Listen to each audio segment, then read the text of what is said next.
Result था अपना आधे लोगों का, और बाकी बचे हुए का अगले बार होगा ही होगा, है ना। जैसा सोचा था वैसा आया। कुछ लोगों ने पहले से सोचा हुआ था कि क्या आएगा, और कुछ लोगों को एक्सपेक्टेड नहीं था जो आया हुआ है। अब आगे करना क्या है, वी आर स्टैंडिंग ऑन 26 फरवरी। अपना अगला एग्जाम कब है? कोई बात नहीं, गिरे रहने दो, कुछ नहीं होता है उसको। 1 जून से है ना। 1 जून से एग्जाम है। टाइम कितना बचा है अपने पास? मार्च के 31 डेज, अप्रैल के 30 डेज, मई 31, लगभग। हाँ चलो एग्जैक्ट 92। अगर ये महीना निकाल दे कि दुख में थोड़े और दिन जाने वाले हैं, लगभग 90-95 डेज अपने पास है, अगर ये महीना भी इंक्लूड करते हैं तो। या 26 है, 27-28 डेज, तो उतना टाइम है। Now we have things. एक तो जो अपन ने ऑलरेडी दिया हुआ था वो रिपीट करना पड़ेगा, और नया जिसके क्लासेस अपन के चल रहे हैं जो रिपीट करना पड़ेगा उसकी क्लासेस वापस लेने पड़ेंगे। तो उसमें भी मिक्स्ड आंसर हो सकता है, जो मिक्स्ड आंसर इसमें हो सकते हैं। रिपीट में मेरे ख्याल से सब वही वाले हैं जिनका रिपीट ग्रुप 2 का है ना। और ग्रुप 1 नया अभी सब पढ़ रहे हैं, मोस्टली मेरे ख्याल से वही होंगे, रहे होंगे। तो 3 सब्जेक्ट्स है, उसमें से अगर अपन को लेक्चर देखना पड़ेगा, कौन से सब्जेक्ट का देखना पड़ सकता है? अच्छा, टोटल कितने सब्जेक्ट का देखना पड़ सकता है? 3 में से 2 एवरेज मान के चल सकते हैं, ज्यादा लोगों का 2 सब्जेक्ट का अपन को लेक्चर देख पढ़ना सकता, मजाक नहीं है ना, सीरियस बात कर रहे हैं थोड़ा सा अभी। मजाक के टाइम पे मैं बोल दूंगी कि चलो मजाक शुरू हो रहा है। कौन? मुझे लगा विनायक का तो रिजल्ट ही नहीं था ना। ओके छोड़ो छोड़ो, चलो आ जाओ आ जाओ आ जाओ, कोई बात नहीं। हाँ, तो उसका अपन को लेक्चर देखना पड़ेगा। अब लेक्चर में भी ना 2 टाइप रहता है, एक होता है रेगुलर और एक होता है फास्ट ट्रैक। रेगुलर किन के काम आता है? जो पिछले रेगुलर में पूरा रेगुलर सो रहे थे, पूरा रेगुलर बंक मार रहे थे, उनको रेगुलर मैं सजेस्ट करूंगी वापस देखना चाहिए, क्योंकि आपको बेसिक कंसेप्ट ही क्लियर नहीं हुआ। और फास्ट ट्रैक उनके काम आता है जिनको बेसिक पता था पर कुछ रीजन से प्रैक्टिस नहीं, या फिर कुछ टॉपिक छोड़ के गए थे। जैसे मैंने सुना था जो मेरे सब्जेक्ट के थे 60 और 40 है अपन के एसबीआई में, 60 पार्ट है 40 पार्ट भी, कई लोगों ने पार्ट भी किया ही नहीं था। 60 के भरोसे, 60 के भरोसे अपन अगर रहेंगे, 60 का तुम अटेम्प्ट करने का सोचो, 50 का अटेम्प्ट कर पाओगे, 40 एक्सपेक्ट भी नहीं कर सकते, है ना। अगर अपन को पता है कि अपने कुछ कॉन्सेप्ट क्लियर है, लेकिन से नहीं हो पाएगा। अगर सारे क्लियर है तो खुद से पढ़ सकते हो। इट्स जस्ट कि मेरी प्रैक्टिस अच्छे से नहीं थी, मैंने रिवीजन एक बार ही किया था, बाकी मेरे कॉन्सेप्ट्स क्लियर थे, टाइम और रहता तो हो जाता। इसका मतलब लेक्चर देखने की जरूरत नहीं है। पर जहां अपन को पता है कि मैं पढ़ रहा हूँ और मेरे पल्ले ही नहीं पढ़ रहा है, मेरे समझ ही नहीं आ रहा है, यूट्यूब देख के भी काम नहीं चलेगा, वरना क्या होता है मैराथन भी अवेलेबल है, उसको देख के रिवाइज कर लिया तो बेसिक पता है तो हो जाता है।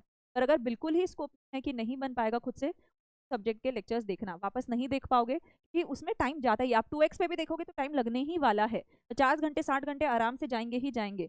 हैव टू डिसाइड कि किस सब्जेक्ट का हमें लेक्चर वापस देखना है। Fast track I would suggest कि फास्ट ट्रैक देख सकते हो, क्योंकि आई डोंट थिंक एकदम बेसिक ही क्लियर नहीं है ये होगा। होगा तो आई गेस एक सब्जेक्ट का हो सकता है, which I am not sure, but अगर है फास्ट ट्रैक का आई वुड सजेस्ट कि कंसिडर कर सकते हो। वो भी सारे सब्जेक्ट के जबरदस्ती मत देख ले लग जाना कि वापस वही गलती होगी, लेक्चर में ही टाइम निकल गया, खुद का पढ़ाई कर ही नहीं पाया।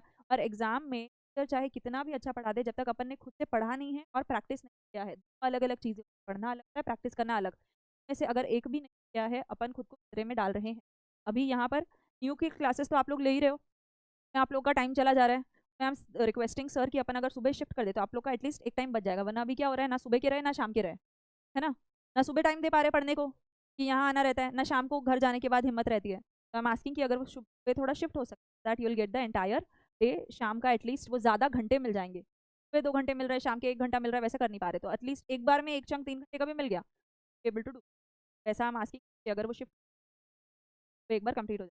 अभी इसमें तो चीज़ हो सकती है, या तो कुछ लोग सिर्फ ग्रुप 2 देने का सोच सकते हैं, या फिर कुछ लोग सिर्फ ग्रुप 1 कि मुझे ग्रुप 2 तो पूरा ही वापस करना पड़ेगा, तो let me do it later, अभी ग्रुप 1 मेरा चल रहा है उसको एक बार कंप्लीट कर लूँ, मुझे आसान लग रहा है, मैं दिसंबर में दे दूँ। या फिर कुछ लोग का ऐसे रहेगा कि ग्रुप 1 अभी नहीं करते हैं, तो ही वापस रिविजन करने में मुझे लग जाएंगे, तो आई गो फॉर ग्रुप 2। और कुछ लोगों का रहेगा कि ग्रुप 1 और ग्रुप।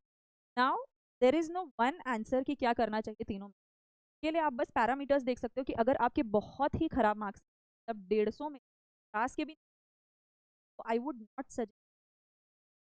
आप 30% भी मार्क्स नहीं पा रहे हो तो आपको कितनी सारी मेहनत करनी पड़ेगी ना। फिर अपन आगे वापस वही गलती कर देंगे, क्योंकि अपने पास आगे 7 सब्जेक्ट्स रहेंगे।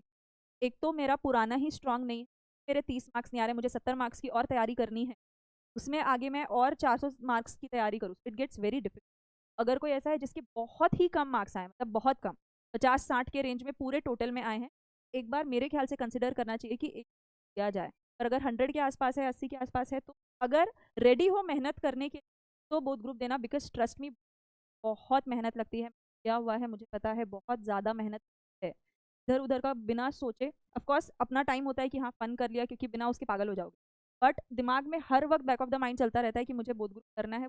दिमाग में बिल्कुल क्लियर होता है, और उसके लिए उतनी मेहनत कर रहे होते हैं ना, तभी both is very difficult. I am not saying it possible, I am not saying you won't be able to do it, would be able to do if you are dedicated.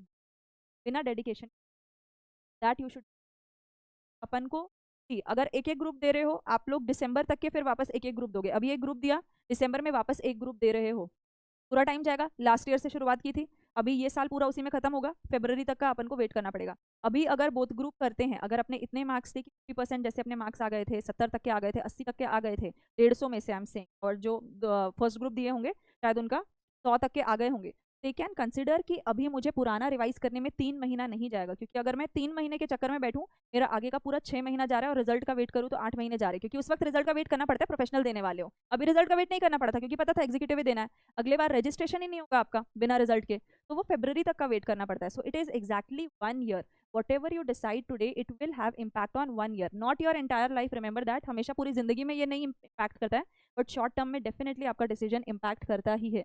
तो उस हिसाब से डिसीजन, और जो decision लोगे उस पे टिके रहना, मेहनत बहुत करनी पड़ेगी, तय है। अपन जिस हिसाब से सोचते हैं कि हो जाएगा, कर लेंगे, क्लियर है, उसमें भी दोनों चीजें रहती है कि अपनी मेहनत का भी इम्पैक्ट होता है, और जो कट ऑफ है, जो एक्सटर्नल चीजें हैं जो अपने हाथ में नहीं है, चेकर कैसा चेक कर रहा है उसके ऊपर भी डिपेंड करता है। पर ये तो इसका मतलब ये नहीं है ना कि अपने हाथ में कुछ है ही नहीं। अपने हाथ में 50-60% चीजें हैं, 40% दूसरी भी है। 40-50 शायद मैं ज्यादा बोल रही हूँ, बट स्टिल है, नॉट एक्जैक्टली 10-20 भी, बिकॉज इनका कट ऑफ भी डिसाइडेड रहता है। और चेक कैसे हो रहा है, हाँ 40-50 ऑफकोर्स नहीं है, पर 20-30 मान के चल सकते हो कि वो बाहर रहता ही है, क्योंकि फेल हो रहे हैं आए हार्ड वर्किंग पीपल। तब जब मेरे बैच में मैंने देखा था, मैं सुबह नहीं उठ पाती थी, मेरे फ्रेंड्स 4 बजे से 12 बजे तक पढ़ रहे होते थे, सुबह 4 AM से 12 AM तक पढ़ रहे होते थे, बीच में सिर्फ खाने का ब्रेक लेते थे, उनका नहीं निकला था और मेरा निकल गया था। तब मुझे बहुत खराब लगा था कि वो, मैंने देखा था मेरे आंख के सामने उन्होंने मेहनत किया था पर नहीं निकला था। काफी सारे फैक्टर्स भी होते हैं कि मेहनत करे, कई बार गलत मेहनत भी कर देते हैं अपन, अपन रटने में मेहनत लगा देते हैं, या फिर सिर्फ पढ़ा पढ़ा कभी लिख के ही नहीं देखा। जैसे काफी लोगों का जिगल में मुझे पता चला कि 100 मार्क्स का तो छोड़ो, 70 मार्क्स का भी नहीं लिख के आ पाए थे। 70 मार्क्स का नहीं लिख पा रहे हो तो तुम कैसे एक्सपेक्ट करोगे ना कि 50 आ जाए। तो वो चीज़ होती है, क्यों नहीं लिख पाई, क्योंकि 3 घंटे लिखने की आदत ही नहीं है अपनी। फर्स्ट पेपर इसीलिए बिगड़ता है क्योंकि 3 घंटे लिखने की आदत ही नहीं। अभी अपना रिजल्ट आया है, अभी अपन को पता है अपने मिस्टेक्स क्या क्या है। जो चीज़ें अभी लग रही होगी ना कि यार मुझे ये कर लेना चाहिए था, वो कर लेना चाहिए था, मैंने ये टॉपिक छोड़ दिया था, मुझे वो देख लेना चाहिए था, मैंने मॉक टेस्ट नहीं दिया था, मुझे दे देना चाहिए था।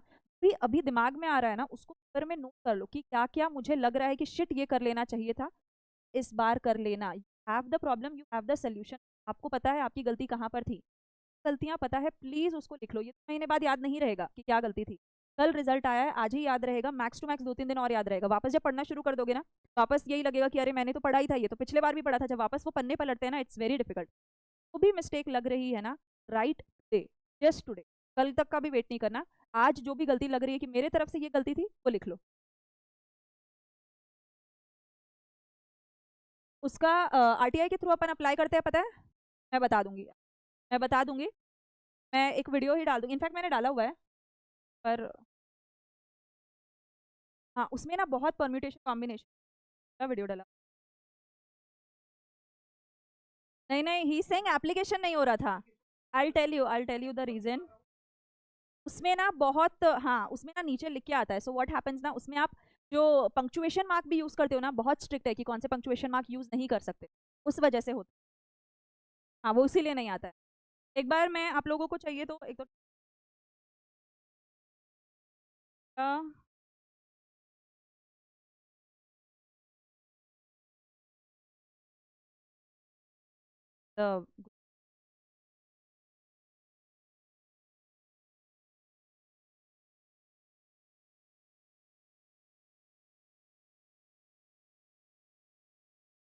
चलो मैंने बनाया हुआ है, क्योंकि ना ये पिछले बार हुआ था तो मैंने स्टूडेंट का देखा भी था उनसे, मतलब आई एम इन टच, तो फिर देखा था तो उसमें पंक्चुएशन मार्क्स का बहुत ज़्यादा है कि सिंगल कोट्स यूज़ कर सकते हैं, डबल कोट्स यूज़ नहीं कर सकते, ऐसा उसमें ना लिख के आता है कि क्या क्या यूज़ कर सकते हैं। तो उस वजह से एप्लीकेशन एक्सेप्ट नहीं हो रहा। मतलब सिंगल कोट डबल कोट का मैं एग्जाम्पल दे रही हूँ, वहाँ पर लिखा रहता है, मैं नहीं तो यहीं पर दिखा ही दूंगी आप लोगों को।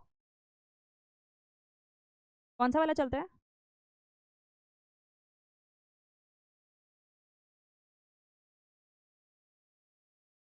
ये दिखेगा ना मुझे?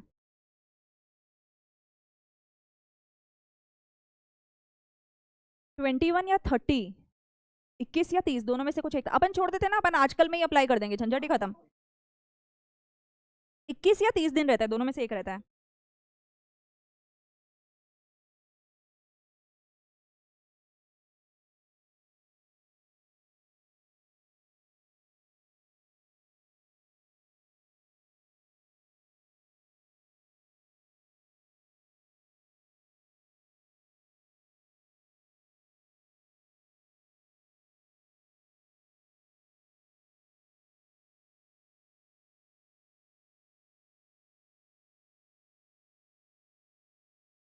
हाँ,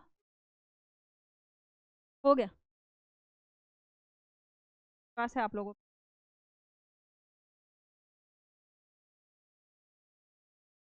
इसका एक बार मैं टॉपिक खत्म कर देती हूँ, फिर मैं ये भी दिखाई देती हूँ। हाँ, तो अपन को अभी करना क्या है? बोथ ग्रुप कर रहे हैं, अगर कर रहे हैं तो पूरी मेहनत लगेगी, मतलब अगले 3 महीने मान के चलो कि सिर्फ पढ़ाई कर रहे हैं अपन, वैसा करना पड़ेगा। और अगर एक ग्रुप करना है तो वो हिसाब से सोचना पड़ेगा कि आप फरवरी तक का प्लान करके चल रहे हो कि फरवरी तक मैं एग्जीक्यूटिव का स्टूडेंट ही हूँ, is exactly 1 year from today. 1 साल तक के अगर अपन को एग्जीक्यूटिव चलाना है तो उस हिसाब से तय करना कि ठीक है एक एक ग्रुप करके देते हैं। उसमें भी ऐसा नहीं है कि मेहनत नहीं लगेगी, मेहनत उतनी ही करनी पड़ेगी। अभी रिजल्ट का परसेंटेज देखा था कितना था? न्यू में इट वॉज लगभग लगभग 7% थे। हाँ, ओल्ड में फिर भी बेटर था, डबल था। एग्जैक्टली 11%, 15% ऐसा टाइप का था। हाँ, तो जनरली क्या होता है ना, जब नया वाला सिलेबस आता है या तो खराब हो जाता है या फिर अच्छा। पिछले बार जब नया सिलेबस आया था रिजल्ट अच्छा दे दिया था। हाँ, एग्जैक्टली। और इस बार उल्टा कर दिया। तो अगेन कोई चीज़ ऐसे है ही नहीं ना, स्टेबल है ही नहीं कि यही ही होगा। वी कैनॉट प्रेडिक्ट कि क्या होने वाला है इंस्टीट्यूट में। हैव टू बी प्रिपेयर्ड कि अगर 100 में से 7 लोग पास हो रहे हैं, मतलब मेरा नाम वो 7 में होना चाहिए। It is that. 100 में से 7 पास हो रहे हैं, 7% का मतलब ही वही हुआ ना। 100 में से 7 लोग पास हो रहे हैं, मुझे वो 7 में से एक जगह चाहिए, उतना मेहनत करना पड़ेगा। और सिंगल ग्रुप का है ये कि सिंगल ग्रुप भी अगर दे रहे हैं तो 7 ही लोग पास हुए ना 100 में से, तो उस हिसाब से प्लान करना पड़ेगा। और बोथ ग्रुप कर रहे हैं तो ऑफकोर्स उसमें भी मेहनत लगेगी। सिंगल ग्रुप में ऐसा नहीं है कि कम मेहनत लगेगी, उसमें लगेगी। अपन एक बार जितना अपन से बनता था वो मेहनत करके देख लिया है, क्या रिजल्ट आया है। अब जितना लास्ट टाइम किया उससे ज्यादा करना पड़ेगा, उतना ही इक्वल करेंगे तो वापस वही रिजल्ट आएगा, अपन को समझ आ रहा है। ज़्यादा मेहनत करना पड़ेगा। इसके अलावा जहाँ जहाँ गलतियाँ थी ना, जो एग्जाम देने के बाद समझ आई कि यहाँ पर ये गलती थी।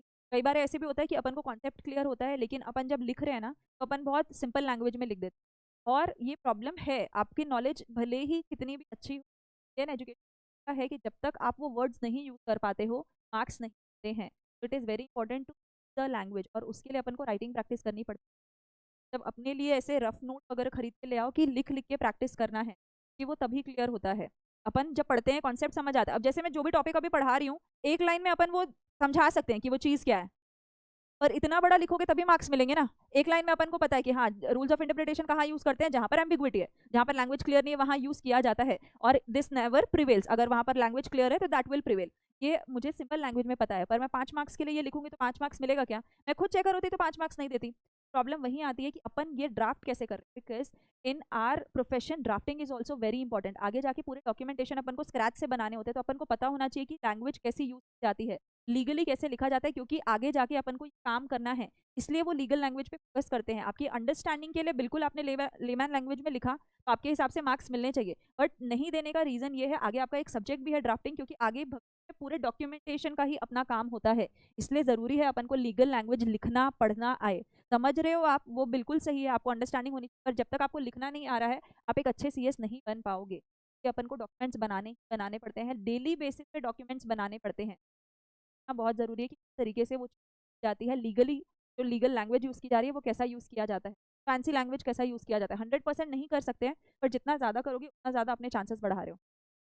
इसलिए राइटिंग प्रैक्टिस ऐसी चीज़ है जो मुझे लगता है काफ़ी लोग नहीं करते, दैट कैन हेल्प। और इसके अलावा आंसर शीट्स बुलवा लोगे तो और क्लैरिटी आ जाएगी कि क्या कहाँ पर गलती हो रही थी।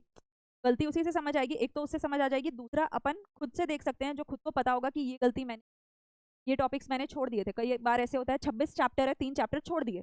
कर लो इस बार वो 3 चैप्टर, तुम्हें पता है उससे पिछले बार एग्जाम में क्वेश्चन आया था, ऐसे ही छोड़ के आ गए थे, कर कंप्लीट। ये सारी गलतियां जो प्लीज आज लिख लेना, और बाजू में स्पेस रखना उसका सोल्यूशन लिखने के। अगर एक पेज में आप गलती लिख रहे हो, इधर आपके पास स्पेस होना चाहिए सोल्यूशन। सोल्यूशन खुद से समझ आ रहे हैं खुद से लिख लो। सोल्यूशन नहीं पता चल रहा है कि ये प्रॉब्लम पता है सोल्यूशन लोग हैं, हम लोग से आके पूछ सकते हो, पर्सनली आके पूछ सकते हो। अगर चाहिए कंफर्टेबल नहीं है पूरी क्लास के सामने, बाद में आके मुझसे पूछ सकते हो, मैसेज कर सकते हो, मुझसे भी पूछ सकते हो, आपको सही लगे। But find out your problem, then find out your and work on them, करनी पड़ेगी, ढूंढना पड़ेगा, सोल्यूशन भी ढूंढना पड़ेगा और काम भी करना पड़ेगा। तभी अपन जून से सोच सकते हैं कि हाँ अगस्त में I will be chill, and chill ऐसा वाला दैट आई नो इस बार पास होंगे, वैसा वाला। ठीक है, फटाफट एप्लीकेशन का पास इसका मेरे पास वो भी है एप्लीकेशन का फॉर्मेट। हाँ हाँ हाँ, है ना। Click here to submit request, read कर लेना कभी जिंदगी में। Submit here, you'll select search for the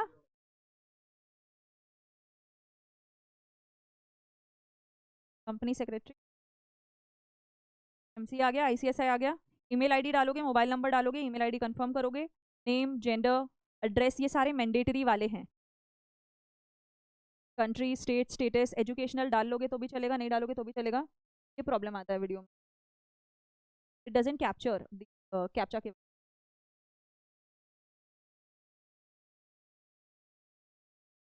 ये होता है मतलब सॉफ्टवेयर का है।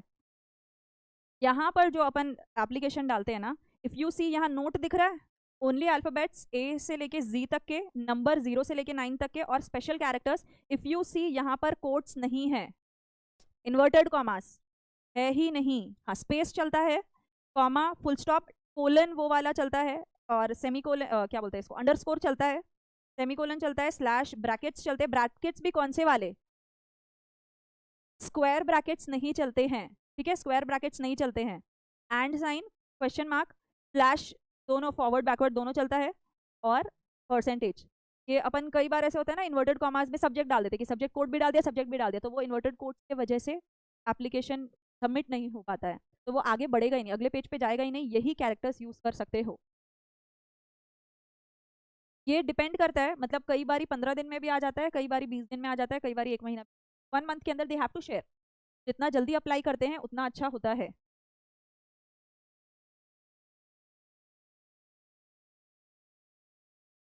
मैं बता दे रही हूँ, बस वही बता। और साथ में अटैच क्या करोगे, अपना एडमिट कार्ड। मेरे एक फ्रेंड ने नहीं किया था, उसको नहीं आया, कुछ रीजन उनको उन्होंने दे दिया कि we are not able to identify कि तुम सही में स्टूडेंट हो या नहीं, ऐसा कुछ तो हुआ था। एडमिट कार्ड अटैच करना होता है, और एडमिट कार्ड का नाम भी देख लेना, जो पीडीएफ का नाम है ना सिंपल रखना।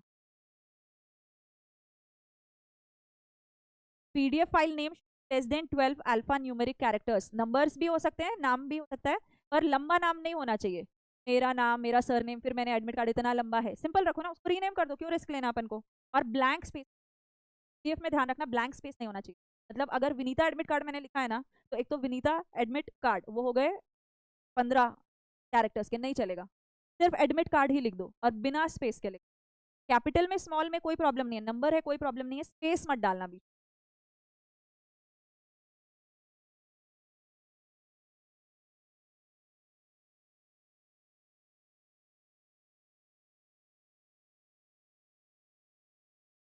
ये साइन इन नहीं किया हुआ है, ठीक है, तो जो भी रिकमेंडेशन आएगा मेरे लिए नहीं है।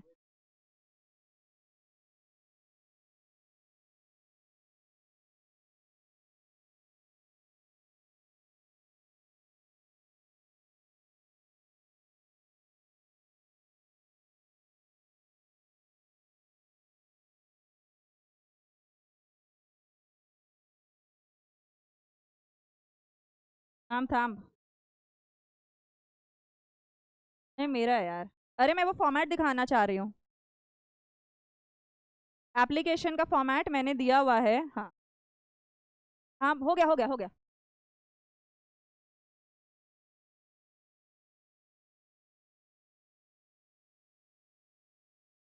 हाँ या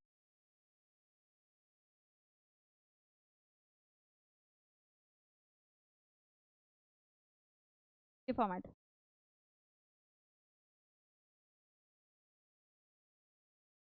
अरे यार फॉर्मेट देखो ना। Dear sir madam, slash use कर सकते हो, कॉमा यूज कर सकते हो, यहाँ पर स्पेस यूज कर सकते हो, फाइल नेम में स्पेस नहीं होना चाहिए। I am a student of the institute, I had appeared for the exam, जो भी आपका एग्जाम था वो लिखोगे, और बिलो आर माई डिटेल्स। क्या डिटेल्स देने पड़ेंगे? नाम देना पड़ेगा, रोल नंबर और रजिस्ट्रेशन नंबर, तभी वो रिजल्ट निकाल पाएंगे ना। ये दो के बिना, रोल नंबर और रजिस्ट्रेशन नंबर के बिना नहीं निकाल पाएंगे। इसके अलावा लेवल भी लिखना पड़ता है, और ये जरूर लिखना सॉफ्ट कॉपी, सॉफ्ट कॉपी लिखना ही पड़ेगा। या तो सॉफ्ट कॉपी लिखो या फिर पीडीएफ लिखो, नहीं तो आपको बाद में बोलेंगे कि हार्ड कॉपी का पैसा देना पड़ेगा। अगर आपने कुछ नहीं लिखा ना तो वो मान के चलते हैं आप हार्ड कॉपी मंगवा रहे हो। अपन को हार्ड कॉपी चाहिए क्या? नहीं, सॉफ्ट कॉपी चाहिए, उसके ज्यादा चार्जेस होते हैं, इसके 10 रुपये ही लगते हैं। सॉफ्ट कॉपी लिखना, सारे सब्जेक्ट के मंगा लेना, विद कोड अगर लिखोगे तो अच्छा रहेगा। कहाँ मिलेगा कोड? एडमिट कार्ड में रहता है। सब्जेक्ट नेम सही डालना, कोड नंबर सही डालना, बस। अरे इसका फोटो ड्रीम सीएस, ठीक है, इतना सिंपल ही करना होता है। और जबरदस्ती कोई भी कोट्स वगैरह, वो ऐसे इन्वर्टेड कॉमास वो सब मत डालना, डॉलर साइन वगैरह कुछ भी मत डाल देना जबरदस्ती, रुपी साइन की मैं 10 रुपए जमा कर रहा हूँ, ऐसा सब भी मत लिखना। हाँ, क्यों लिखना? नहीं लिखना, 10 रुपए दोगे ना तुम, तब आपका एप्लीकेशन एक्सेप्ट, ठीक है। और पीडीएफ फाइल 2 MB तक की होनी चाहिए, नाम में स्पेस नहीं होना चाहिए, छोटा सा नाम होना चाहिए, ओके।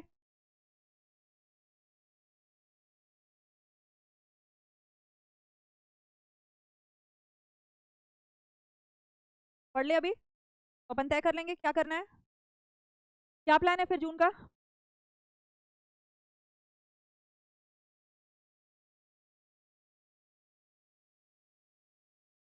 मैं बोल रही थी तो आप क्या? नहीं, ये वाला सुबह वाला मैं नहीं बोल रही थी, तो बचा कौन है? अच्छा, बोलने के लिए, चेंज करने के लिए बचा कौन है? मैं अभी अपना टाइमिंग क्या है क्लास का? 11 मान के चलो, 11 टू।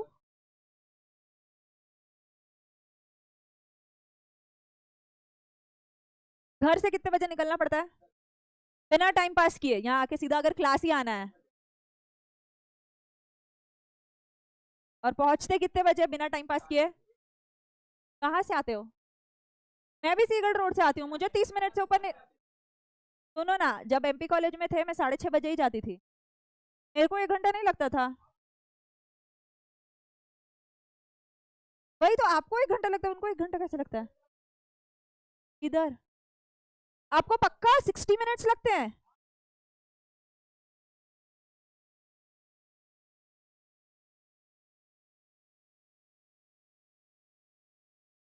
तो कितने बजे घर पहुंचते हो?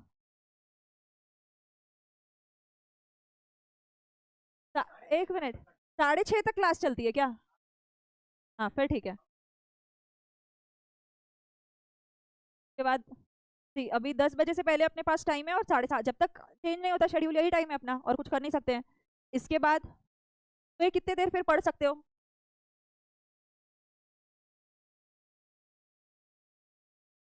अच्छा चलो, इस हिसाब से कैलकुलेट करके बता दो, सुबह और रात मिला के, जो लोग रात में भी पढ़ते हैं, दिन में कितने घंटे पढ़ सकते हो? 7:30 बजे घर पहुंच रहे हो, खाना वगैरह खाओगे, 8:30 बज गया, 5 आवर्स या 6 आवर्स?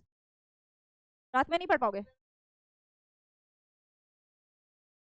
हाँ, तो सुबह अगर 2 घंटे भी पढ़ा। हाँ,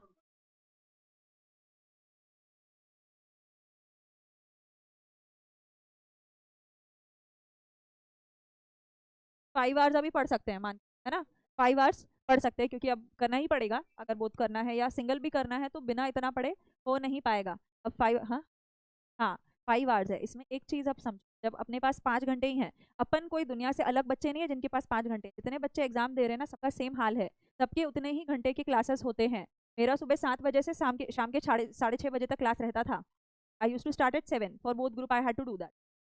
7 बजे से 6:30 तक रहता था, हाँ। तो वो उतना होता ही है कि इतना टाइम देना ही पड़ता है। तो इसका मतलब अगर अपने पास बाहर कम टाइम है ना, मतलब क्लास में अपन को बहुत फोकस करके सुनना है, तो होता क्या है ना, अगर क्लास में आपने ध्यान से सुना ना, सामने वाला क्या बोल रहा है, खुद को पढ़ने में कम टाइम लगेगा। क्लास में नहीं सुन रहे हो कि मुझे समझ आ जाता है मैं बाद में पढ़ लूँ, तो खुद को पढ़ने में ज्यादा टाइम लगेगा। जो कॉन्सेप्ट क्लियरिटी यहाँ पर हो रही है, जो अंडरस्टैंडिंग आ रही है, आगे अब जाके याद ही करना है, उसको रिवाइज ही करना है। अगर यहाँ पर ही नहीं सुन रहे हैं तो पढ़ने का भी काम बढ़ गया, और रिवाइज करने का काम डबल हो गया अपना काम। इसलिए जरूरी है कि यहाँ पर जो पढ़ा रहे हैं ना वो ध्यान से सुन, आगे आपका टाइम बचेगा, क्योंकि आपके पास वैसे भी इतना टाइम नहीं, 10 घंटे एक दिन का निकाल लें। इसके अलावा अपने पास संडेज रहते हैं, संडे को भी क्लास रहते हैं, संडे को भी क्लास रहता है, मोस्टली कम देर के लिए रहता है पर रहता है। उस दिन बोल सकते हैं कि आप लोग हो सकता है शायद 4 बजे के आसपास लगभग फ्री हो, उस दिन आपके पास थोड़ा और टाइम रहता है। अब 5 घंटे अपन पढ़ रहे हैं, कितना सब्जेक्ट पढ़ पाएंगे? Depending on the subject. अगर टैक्स वगैरह कर रहे हो जिसमें ज्यादा टाइम लग रहा है तो हो सकता है 2 ही सब्जेक्ट कर पाओ, बट 3 सब्जेक्ट का टारगेट कर सकते हो जिसमें 2-2 घंटे दिए और सब्जेक्ट को 1 ही घंटा दिया, जिसमें लग रहा है कि 1 घंटा, जैसे SBI आई बिलीव 1 घंटे भी दोगे रोज तो कर सकते हो। वैसे कोई आसान सब्जेक्ट है या फिर कोई कोई सब्जेक्ट में आसान चैप्टर्स होते हैं, वो वाले 1-1 घंटे कर लो। जैसे मान लो आपने 2 घंटे टैक्स को दिया, 2 घंटे कंपनी लॉ को दिया, 1 घंटा SBI हो सकता है SBI अभी नहीं करना है, दूसरा सब्जेक्ट करना है, तो दूसरे सब्जेक्ट में आसान चैप्टर्स तो होंगे ना, तो आसान चैप्टर्स कर सकते हो। जब डिफिकल्ट चैप्टर्स आएंगे उसको कर लेना। अभी 1-1 घंटा आसान वाले में कर लो, जल्दी जल्दी हो जाएगा, और उसके बाद 2 घंटे वाले स्लॉट में वो डिफिकल्ट वाले पार्ट्स कर लेना। बट यू हैव उस 5 घंटे पढ़ रहे हैं, आई डोंट थिंक वक्त भी ज़्यादा मिलता होगा, पढ़ाई अपन कर सकते हैं। हाँ हाँ हाँ हाँ हाँ, करेक्ट। जो नोट्स अपन को एग्जाम में रेफर करके लिए बनाना है ना, वो नोट्स क्लास में ही बना लो। जो नोट्स, हाँ हाँ हाँ, थोड़े बहुत रह जाते, करेक्ट।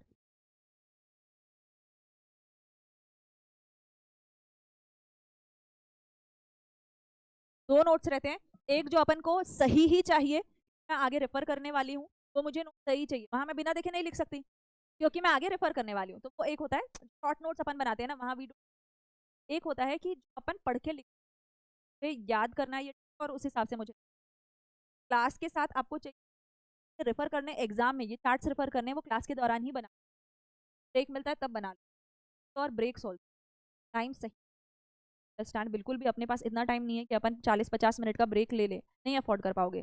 वापस ये रिजल्ट देखना है कि अपन को 6 महीने बाद, ऑफकोर्स नहीं देखना है, तो उसके लिए वी हैव टू इंश्योर कि अभी उतना मेहनत अपन कर रहे हैं। और नोट्स का जो है लिख लिख के प्रैक्टिस वाला, वो पढ़ते पढ़ते साथ में जितना ज़्यादा हो सकता है, सारा कुछ नहीं लिख पाओगे तो कुछ पढ़ा उसमें से कुछ लिख के देख लिया, सारा नहीं लिख पाओगे तो जितना हो सकता है टाइम सेट करके रखो ना कि 2 घंटे के अंदर मुझे ये टारगेट अचीव करना है। 2 घंटे में जो भी आप पढ़ रहे हो उसमें जितना टाइम मिल रहा है बीच बीच में फटाफट लिखते जाओ। ऐसे मत करो कि 1.5 घंटे पढ़ूंगा लास्ट के आधा घंटे लिखूंगा, साइड बाय साइड लिखते जाओ, बीच बीच लिखते जाओ, एक टॉपिक खत्म हुआ, 2 टॉपिक खत्म हुए, उसके बाद दोनों में से एक टॉपिक लिख, वैसे कर सकते हो, साथ साथ में लिखते भी जाना। प्रैक्टिस वाला रफ नोट रख लो एक अपने लिए, जस्ट डेडिकेटेड प्रैक्टिस के लिए, वो आप एग्जाम में रेफर नहीं करोगे पर उसमें लिखी हुई चीजें ही एग्जाम में याद आएंगी। लिख सकते हो, लिख सकते हो। रीड करके जब अपन पढ़ भी रहे हैं ना, तो 2 बार रीड किया 3 बार रीड किया उससे होता नहीं है। अपन ने रीड किया उसके बाद जब अपन लिख के देखते हैं ना, तो लिख के ऐसा नहीं कि एक पॉइंट लिखा दूसरे पॉइंट में समझ नहीं आ रहा था तो वापस फिर, सर आपको बाहर जाना है क्या, तो वापस फिर बीच में देख लिया। वैसा मत करना कि अगर एक लाइन लिखा है दूसरा लाइन याद नहीं आ रहा है तो बीच में देख लिया, तो आपका पर्पस ही सर्व नहीं हो रहा है ना, आप देख के ही लिख रहे हो फिर पूरा। एक बार शांति से पढ़ लो, उसके बाद लिख के देखो, याद नहीं आ रहा है वो वाले मार्क्स, वो वाले पॉइंट्स को पेंसिल से पेन से एक बार मार्क कर लो कि याद नहीं रहा है। जब अगली बार पढ़ोगे तब फिर वो ध्यान रहेगा कि ये बार भी याद आ रहा है या नहीं आ रहा। कि अगर एक टॉपिक के ऊपर 10 पॉइंट्स है, जैसे प्राइवेट कंपनी की अगर आपको फीचर्स लिखने हैं, features of private company, basic बताओ फटाफट जो आपको याद है। मेंबर वाले लिख सकते हो कि कितने मेंबर्स लगते हैं, डायरेक्टर आपको पता है कितने मेंबर्स लगते हैं, शेयर ट्रांसफर नहीं कर सकते, ये बेसिक अपन को पता है। अगली बार मुझे इसके ऊपर मेहनत ही नहीं करनी पड़ेगी। आगे के जो पॉइंट्स है जो मुझे अभी याद नहीं आ रहे हैं, जो मेरे मुंह जुबानी नहीं, मुझे उसके ऊपर मेहनत करनी पड़ेगी।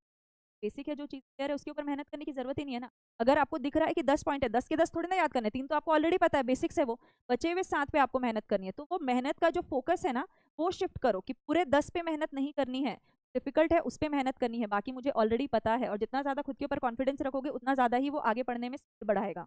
डर डर के पढ़ोगे तो यही लगेगा पुराना तो भूलते जा रहे हैं।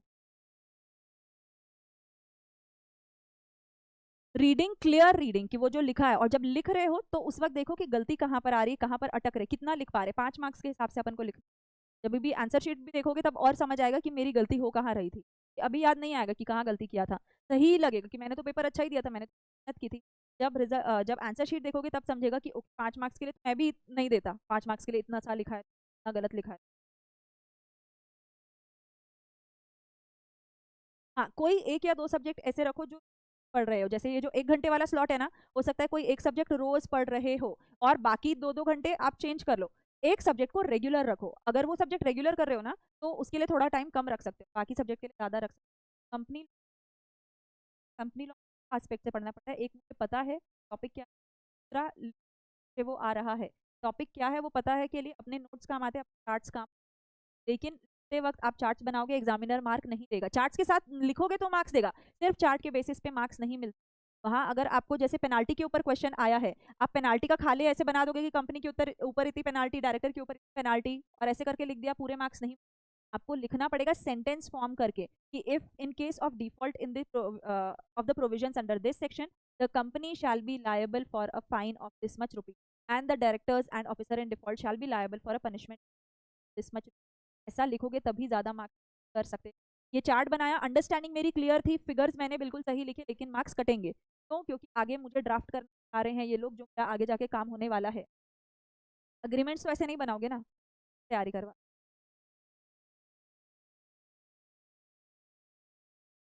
मतलब कौन सा वाला टेस्ट बोल?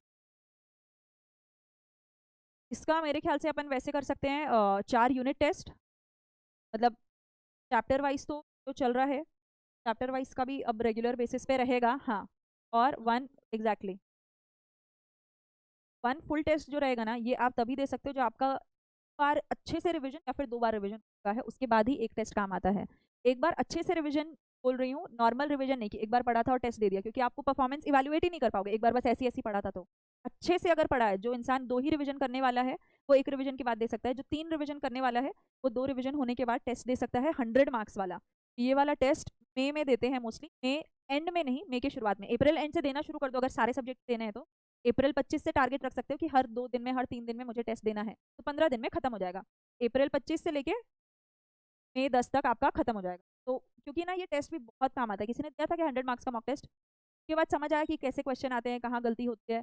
अगली बार जो आप अगला रिवीजन करोगे ना, बहुत अलग रिवीजन पहले के कंपैरिजन में, बहुत फर्क पड़ता है। टेस्ट जरूर देना, इससे पहले हो सकता है तो इससे बेहतर कोई चीज, बट प्रैक्टिकली जितना मुझे समझ आ रहा है, जितना अपन को पढ़ना है, आई डोंट थिंक बहुत पहले प्रैक्टिकल होगा, अप्रैल में ही प्रैक्टिकल होगा, जितना जल्दी हो। तो गलतियां एग्जाम सेंटर में जाके करो, टेस्ट में समझ आ जाएगी, बचाना।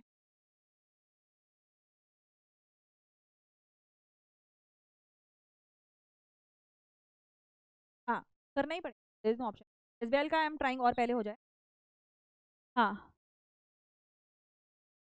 किसी का भी जिसका आप सूट, आपको सूट, आपको सही लगे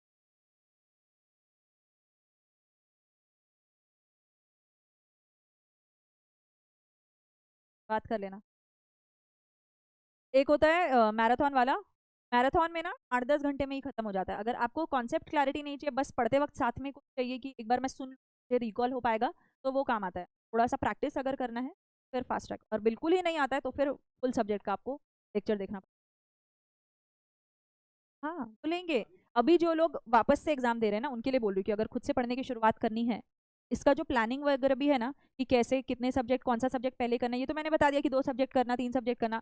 कौन सा सब्जेक्ट करोगे ये जिस दिन पढ़ने बैठना है उस दिन नहीं सोचते ना, पहले से सोच के रखो, अभी ही सोच के रखो। हो सकता है आज अपन नहीं कर पा रहे हैं, आज उतनी स्थिति में नहीं है, टारगेट करो 28 फरवरी तक सारा कुछ आपके दिमाग में सॉर्टेड है कि मुझे कब तक क्या करना है। एक रफ टाइमलाइंस अपने तय करके रखो कि मुझे मार्च में क्या खत्म करना है, मुझे अप्रैल एंड तक क्या खत्म करना है, अप्रैल तक सभी खत्म करना है। कर सकते हो, वैसे भी कर सकते हो। आगे नहीं जा सकते हो, पीछे वाला कर सकते हो, जो पीछे वाला पता है अपन को, वो कर सकते हो। पहले वाले मॉड्यूल का भी करो, इस वाले का भी तो तैयारी करना है ना। नया नहीं, अभी जैसे एसबीआई में 8 चैप्टर हो गए हैं, पुराना 8 को पक्का कर लो ना, वैसा बोल रही हूँ। और अभी ये नहीं सोचना है कि बहुत कम टाइम मिल रहा है, ट्रस्ट में, जिन्होंने दिसंबर में एग्जाम दिया है, जून में एग्जाम देने वाले हैं, 100 में से 7 पास हुए हैं, 93 की सेम हालत है, जो आर इंक्लूडेड इन दैट 90, जिन्होंने एग्जाम दिया। ऐसा नहीं है कि अपने को कम टाइम मिल रहा है, जितना सबको मिल रहा है उतना ही अपने को टाइम मिल रहा है। जून में जो लोग पास होंगे, वी हैव टू इंश्योर कि उसमें हम हो, क्योंकि टाइम सबको उतना ही मिल रहा है।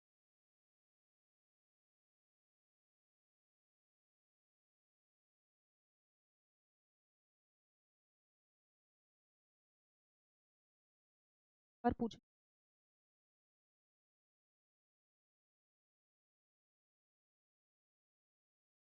किस चीज़ का मैम? रेगुलर, वही जो मैं बोल रही थी कि कुछ लोग सुबह पढ़ते हैं और कुछ लोग शाम में ज़्यादा टाइम पढ़ पाते हैं। 5 hours you have to take out, और 5 hours you have to study 3 subjects, 2-2 घंटे या फिर 1.5-1.5 घंटे करके, 1.5 घंटा 1.5 घंटा 2 घंटा ऐसे भी कर सकते हो। तो अगर आपको सुबह ज़्यादा टाइम डिवोट करते बन रहा है, कि सुबह 3 घंटे डिवोट करते बन रहा है, 1.5-1.5 घंटे 2 सब्जेक्ट कर लो, और रात में जाके 2 घंटे एक सब्जेक्ट कर लो। और अगर रात में ज़्यादा टाइम बन रहा है तो आपसे प्लान।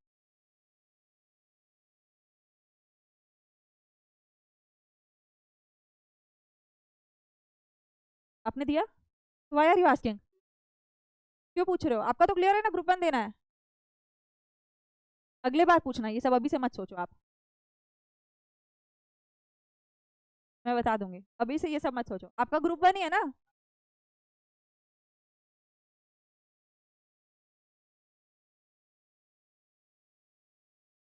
हाँ हाँ। नहीं, आप बाकी टाइम भी पढ़ोगे तो हो जाएगा, पर बाकी टाइम पढ़ना पड़ेगा। मिलता नहीं टाइम बोलेंगे अपन, तो अपन वो 93 का ही हिस्सा बनेंगे। टाइम निकालना पड़ता है, टाइम निकालना पड़ता है। एग्जीक्यूटिव इज टफ, प्रोफेशनल से भी टफ है एग्जीक्यूटिव। मतलब प्रोफेशनल के कंपैरिजन में दोनों में से पूछोगे तो एग्जीक्यूटिव टफ है। इन जनरल इजी लगता है तो जी है, प्रोफेशनल के कंपैरिजन में टफ ऐसा, इतना भी टफ नहीं है।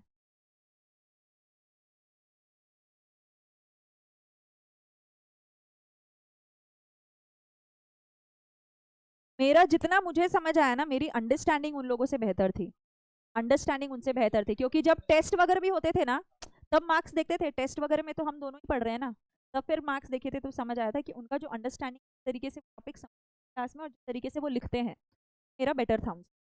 घंटे वो मुझसे ज्यादा पढ़ रहे थे फॉर श्योर। मैंने मतलब लिटरली उनको देखा है, वो 4 बजे उठते थे। मतलब मैंने नहीं देखा क्योंकि मैं 4 बजे सो रही होती थी, पर मेरे फ्रेंड्स ने बताया कि वो 4 बजे उठ के पढ़ते थे। ज्यादा घंटे पढ़ने से नहीं होता है, कॉन्सेप्ट समझना। कॉन्सेप्ट जितना हो सकता है ना, ऐसे स्टोरी जैसा रियल लाइफ से ऐड करके कोशिश करो कि उससे समझो, तभी समझ पाओगे, तभी समझ पाओगे। इसीलिए चीजें, अपन को जो चीजें याद नहीं रखनी होती वो याद रहती है।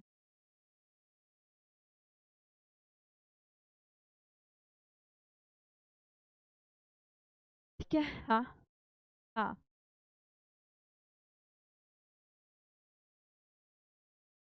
बहुत सारी चीजें मैटर करती है, खुद की भी होती है और एक्सटर्नल, जैसे मैंने बोला एक्सटर्नल भी होता है। तो see, खुद के तरफ से यू हैव टू इंश्योर कि अगर मेरे तरफ से ही 100% नहीं है तो मैं ही चांसेस कम करूँ। बाकी सारे फैक्टर्स रहते हैं, एक्सटर्नल फैक्टर्स भी, पर अगर मेरे तरफ से जितना कम होगा उतने में चांसेस कम कर रही हूँ तरफ से बेस्ट में। और हर एक टॉपिक समझना कि मुझे एक्चुअली सी कैसे चेक करते हैं कि मुझे ये टॉपिक समझ आया नहीं। अगर मैं किसी और को आसान भाषा में समझा पा रही हूँ तभी मुझे वो टॉपिक समझाए, अदरवाइज वो मुझे नहीं समझाए भले ही मैं रट लूँ। अगर आपको वो अपनी भाषा में किसी और को समझाने बन रहा है, स्मार्ट स्टडी का भी अपन एक दिन डिस्कस कर सकते हैं कि किस किस तरीके से पढ़ा जाता है। जैसे I use to explain things to my friend, कई बार ये भी चीज़ मेरी मदद करती थी कि मेरे फ्रेंड्स आके मुझसे पूछते थे जो उनको क्लास में समझ नहीं आ रहा है, तो उस वजह से मेरा बार बार रिविजन हो जाता। जैसे म्यूचुअल फंड्स वाले टॉपिक थे, वो मुझे खुद को क्लास में क्लियर नहीं था एनएवी कैसे निकालते, उनको समझाने के चक्कर में मैंने पढ़ा कि अगर मैं समझा रही हूँ तो मुझे सही समझाना पड़ेगा, और उस वजह से वो फिर टॉपिक समझ आ गया। तो जब तक आपको अपनी भाषा में वो टॉपिक समझाने नहीं आ रहा है, इसका मतलब आपको वो टॉपिक समझा ही नहीं। तो वो पहला हुआ समझने का। उसके बाद दूसरा कि लिख कैसे रहे अपन उसके लिए राइटिंग प्रैक्टिस। अब राइटिंग प्रैक्टिस ऐसे नहीं कि देख के बस कॉपी कर लिया। 5 मार्क्स के लिए अगर लिखना है तो मैं कितना लिखूं वो होगा, और पेपर आ जाएगा तो एक बार अपन पेपर भी देख के समझ लेंगे कि अपनी पर्टिकुलरली कहाँ कहाँ गलती हो रही है। पेपर के लिए प्लीज अप्लाई कर देना, जितना जल्दी पेपर अप्लाई करोगे उतना अच्छा होगा। वो कुछ उसी का होगा, हाँ। हाँ अरे बहुत मिल जाएंगे, बहुत सारे मिल जाएंगे। हाँ 10 रुपये लगता है, आरटीआई का है ना, 10 रुपये मिलता है। हाँ 250, 500, 250, 500 है, इधर 10 है। Correct correct correct. नहीं सेम टाइम है, पहले यही लगता था कि जल्दी देते होंगे, सेम टाइम है, लेकिन कि उसके ऊपर भी किसी ने सवाल उठा दिया था, ये तो आप गलत कर रहे हो, फिर सेम टाइम पे देने लगे हैं। It's under RTI no, public authority वाला बात हो गया। कोई भी सवाल कर सकता है कि ये गलत कर रहे हो। ठीक है। थोड़ी एक्स्ट्रा मेहनत करनी पड़ेगी और आई एम डैम श्योर कि कर लेंगे। बस अभी गलती समझ आ गई है, वो गलती के ऊपर काम कर लो। गलती समझ आने के बाद भी अगर कुछ नहीं कर रहे तो we know we are going to repeat that. गलती के ऊपर काम कर लो and you will be sorted.